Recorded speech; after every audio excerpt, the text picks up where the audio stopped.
un réceptacle. Donc, tous les malheurs tombent sur... Restitution des résultats des investigations préliminaires sur les inondations actuelles en RDC, état des lieux et perspectives. C'est la raison même de cette rencontre scientifique sous forme d'un atelier de réflexion organisé par l'Université de Kinshasa ce jeudi 25 janvier 2024 à travers l'École régionale de l'eau et le Centre de recherche en ressources en eau du bassin du Congo, CREBAC. Les inondations, les débordements des eaux ou encore la crue du fleuve Congo ayant frappé et frappant encore le bassin du Congo en général et particulièrement la République démocratique du Congo ainsi que la République du Congo-Brazzaville ont fait l'objet des investigations dont les résultats ont été présentés ce jour. C'est le recteur de l'Université de Kinshasa, professeur Jean-Marie Kayembe, qui a donné le go de l'atelier affirmant que l'on doit cesser de se lamenter, l'université devant être la solution aux préoccupations de la société en étant présente là où la patrie la réclame. Ce, avant les différentes présentations. Si pendant les régimes de mai-avril, on peut avoir une grande quantité d'eau. D'abord, celle du docteur Godebola, axée sur l'état actuel des prédictions des risques des inondations dans les bassins du Congo par rapport à sa physiographie, les caractéristiques des inondations et la prédiction des risques de ces dernières. Nous avons le plaisir de vous présenter notre travail. Le travail est intitulé La qualité des... De son côté, l'assistant Marcel Mbaya a parlé de la qualité des eaux des crues cas de la rivière Bichakuchaku en présentant les SOS des rivières remplies de déchets et une grande quantité de matière en suspension, rendant ainsi les eaux noires et exigeant des études sédimentologiques et écotoxicologiques. Ici, nous avons les caractéristiques des inondations. Puis, c'était au tour du professeur Raphaël Chimanga de présenter les résultats des investigations préliminaires sur les inondations actuelles en RDC. Région exposée au phénomène des inondations, le bassin du Congo doit prendre toutes les dispositions qui s'imposent pour que les inondations cessent d'être une calamité. D'où la nécessité de mettre sur pied un plan d'action de gestion intégrée des inondations dans les bassins du Congo en général et en RDC en particulier, a fait remarquer le directeur de l'école régionale de l'eau et du centre de recherche en ressources en eau du bassin du Congo. Nous sommes une région prédisposée au phénomène d'inondation.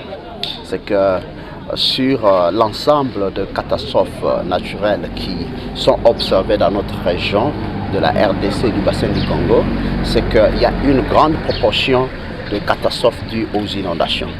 Et avec ce qui arrive actuellement, avec un cycle d'occurrence très court, 2015, 2019, 2021, 2023, 2024 maintenant, c'est que nous pouvons dire que dans un futur proche, nous allons assister à ces phénomènes d'inondation. Faudra-t-il que nous continuions à pleurer les gens chaque année, pleurer nos morts? Je dis la vie humaine est précieuse, il faut la protéger. Nous devons nous investir pour protéger les vies humaines aux catastrophes dues aux inondations, protéger les biens, protéger les investissements. Et cela est possible. Avec ce que nous venons de présenter, nous voyons qu'il y a des sites qui sont vulnérables.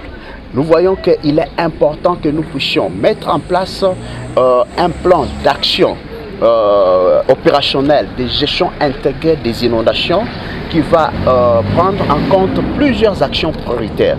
Et c'est ça, donc, à l'issue de toutes les investigations que nous avons réalisées sur terrain, sur le bassin du Congo et avec des sites plus précis sur Kinshasa, nous voyons que ce plan-là est urgent. Pour le professeur Raphaël Chimanga, le changement de paradigme s'impose sur la façon de considérer les inondations qui sont également une opportunité. Nous devions un peu changer de paradigme, ne pas toujours voir les côtés négatifs des inondations. Nous devrions voir les inondations comme l'excès d'eau qui peut être rentabilisé dans la perspective de gestion des services de ressources en eau. Et pour cela, nous avons besoin d'un plan de gestion des bassins versants qui intègre les concepts de gestion des inondations, où les inondations peuvent être contenues en amont, n'est-ce pas, du bassin versant, et qu'au lieu de pouvoir laisser l'eau, une grande quantité d'eau, un grand volume d'eau venir ici à Kinshasa, causer de pleurs.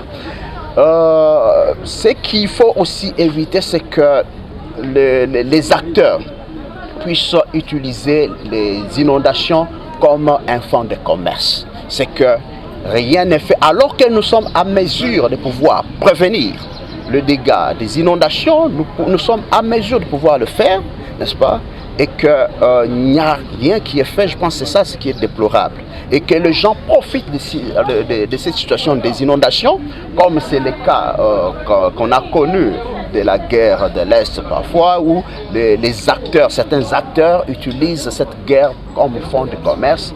Et nous déplorons aussi cette attitude de la part des professionnels qui pensent qu'ils peuvent utiliser les inondations comme fonds de commerce. Je pense que les inondations fluviales, telles que nous les observons, peuvent être gérées, on peut faire la prévision et nous pouvons mieux prendre des mesures pour protéger les vies humaines, protéger les biens, protéger les services.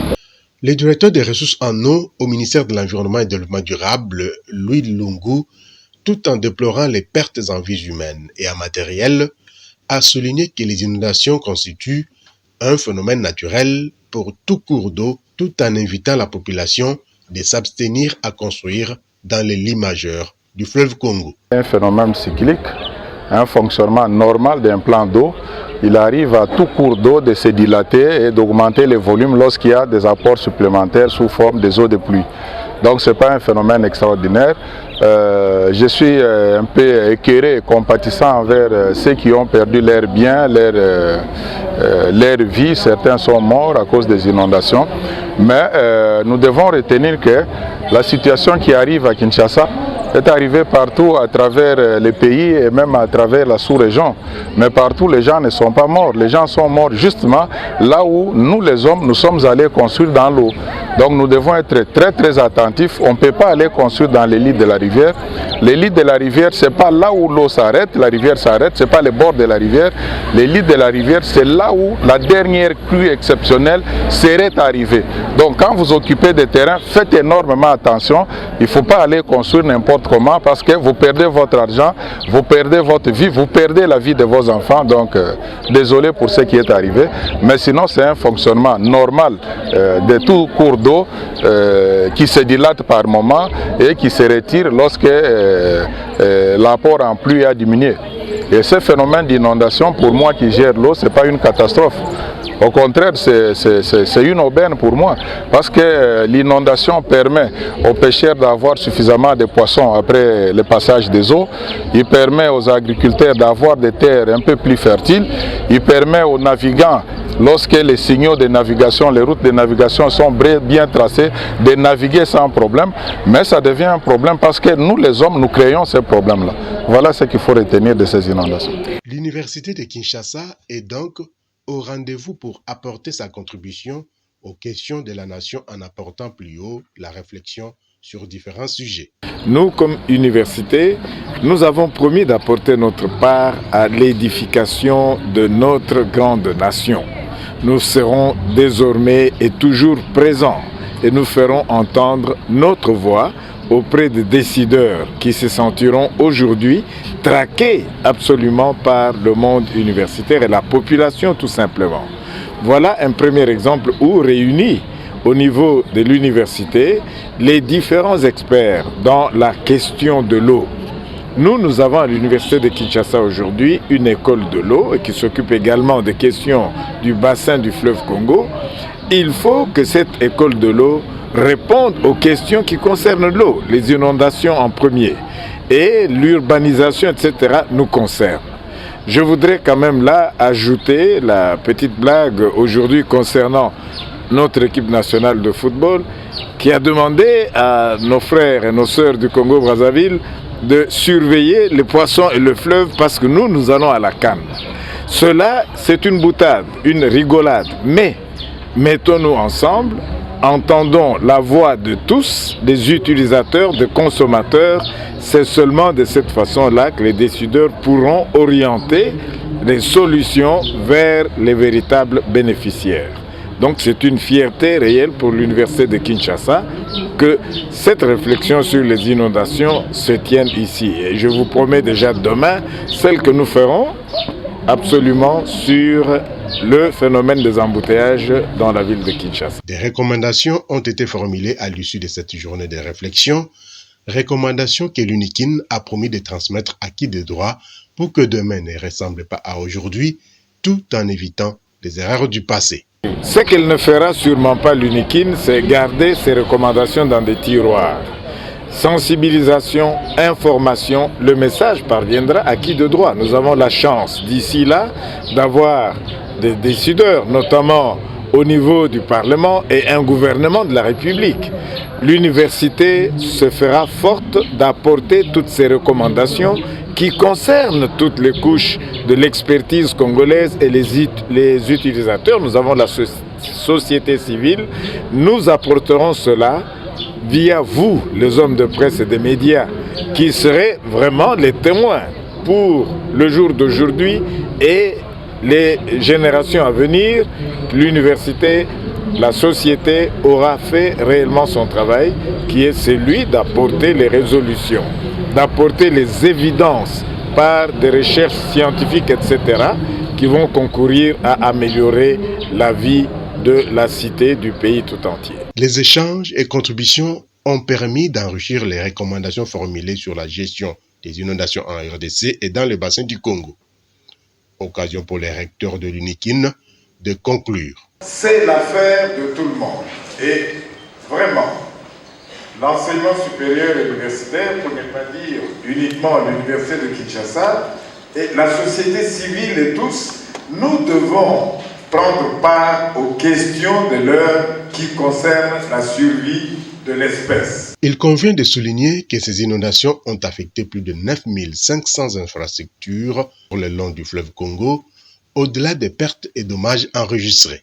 Signalons que cette journée de réflexion a été rehaussée de la présence de plusieurs services techniques et partenaires de l'école régionale de l'eau, dont la Régie des voies fluviales et la Commission internationale du bassin Congo-Ubangi-Sanga-Sikos.